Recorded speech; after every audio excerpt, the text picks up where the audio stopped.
where we're going, we have to look back and learn from the city's strides and downfalls. Now, who's better to do that with than our very own mayor, Sacramento Mayor Darrell Steinberg, joining me in studio with our year in review. As always, sir, it's great to see you. Great to see you too, Melanie. Happy holidays. Happy holidays to you. Now, when it comes to what voters want to see change in not only Sacramento, really, this is across California, homelessness and housing comes in at number one, right? And crime. And crime, too. Now, locally, that issue has created a lot of division. Some legal drama happening between you and the district attorney, Tien Ho. But okay, what is the one thing, if you were to call him up right after the show today, you were to say, what's one thing that we can agree on in terms of solving and improving homelessness here in Sacramento? Well, first of all, we all agree that homelessness is a major problem and a crisis. And yet, in 2023, we have made some demonstrable progress just based on the numbers.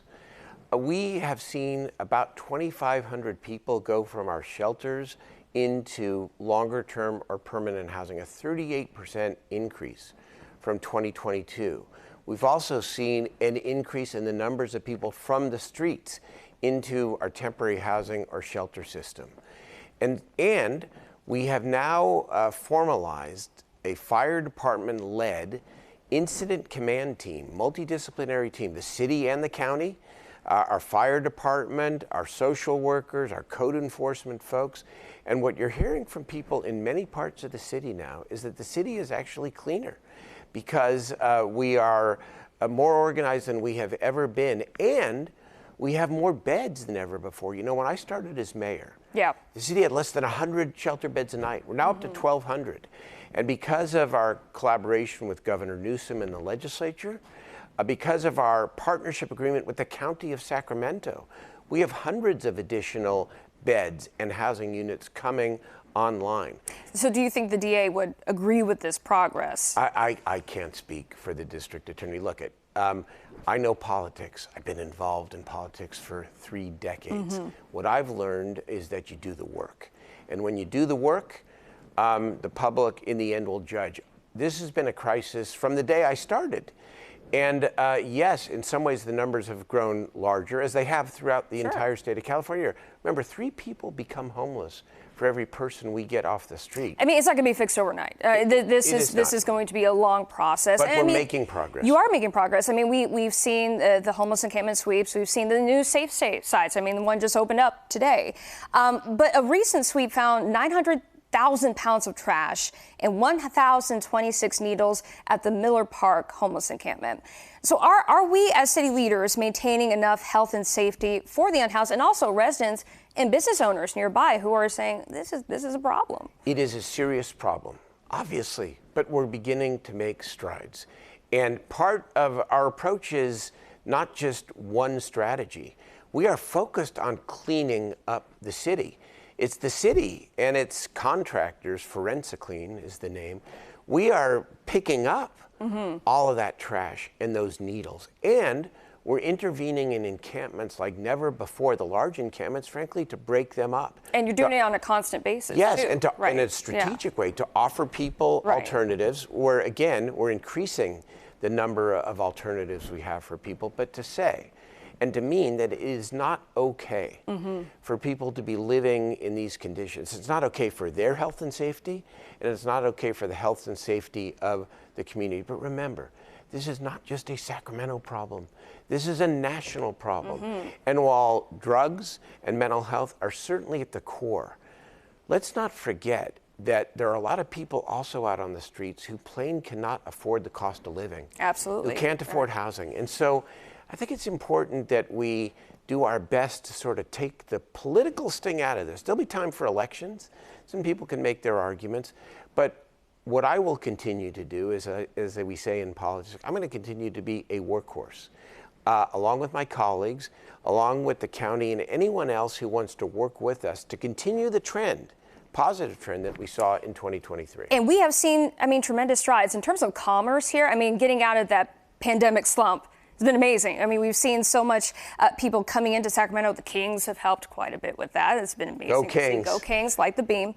And this is your last hurrah as mayor of Sacramento. So you were sworn in 2017, right? Yes, 2017. late 2016. But you've been dedicating service to the city for years, beyond, I mean, overall. I'm now in my 32nd year since I first got elected, and I had a little break a couple of times, but it's been 3 decades, and I've been so privileged to represent the people of Sacramento in various roles, to lead the state Senate during the worst recession in modern history.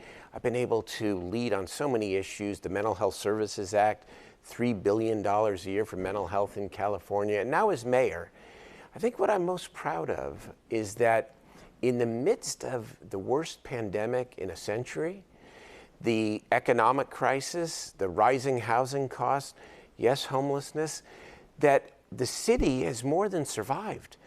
We've had tough times, and we continue to have some tough times. But we are not only persevering, I see us coming out of this in very positive ways. You know, violent crime is down 18%. Homicides are down 40% in Sacramento. And on the commerce side, this is the good thing. We have elevated art and culture like never before. We're the center of all the music festivals and are becoming a festival city.